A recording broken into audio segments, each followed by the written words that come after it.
കലാപഭൂമിയായ മണിപ്പൂരിൽ കുക്കി വിഭാഗത്തിൽപ്പെട്ട 2 സ്ത്രീകളെ നഗ്നരാക്കി റോഡിലൂടെ നടത്തുകയും കൂട്ടബലാത്സംഗം ചെയ്യുകയും ചെയ്ത സംഭവത്തിൽ ശക്തമായി പ്രതിഷേധിച്ചുകൊണ്ട് KCYM കോഴിക്കോട് രൂപതയും താമരശ്ശേരി രൂപതയും സംയുക്തമായി പ്രതിഷേധ യുവജന റാലി സംഘടിപ്പിച്ചു. പൂളക്കടവ് PMOCയിൽ വെച്ച് തുടങ്ങിയ പ്രതിഷേധ റാലി മേരിക്കുന്ന് ദിവ്യരക്ഷക ദേവാലയ അങ്കണത്തിൽ അവസാനിപ്പിച്ചു. പ്രതിഷേധ പരിപാടിക്ക് KCYM കോഴിക്കോട് രൂപത പ്രസിഡന്റ് ശ്രീ ഡൊമിനിക് സ്വാഗതം പറഞ്ഞു.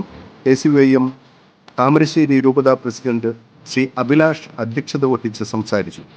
കോഴിക്കോട് രൂപത പ്രൊക്യുറേറ്റർ ബഹുമാന്യനായ ഫാദർ പോൾ പേഴ്സി ഡിസിൽവ ഉദ്ഘാടനം ചെയ്ത് സംസാരിച്ചു.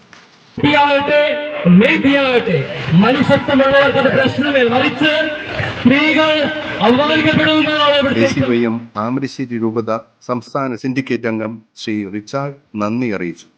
ദിവ്യരക്ഷക ദേവാലയ ഇടവക വികാരി father Simon Peter, KCYM Kozhikode രൂപത director father Sanal Lawrence, KCYM Thamarassery രൂപത director father George Vellakkathudiyil, Chathamangalam morning star ഇടവക വികാരി father Dennis, father Michael, KCYM Kozhikode രൂപത സംസ്ഥാന senate member Shrimati Rinu Victor എന്നിവരുടെ സാന്നിധ്യം ഉണ്ടായിരുന്നു.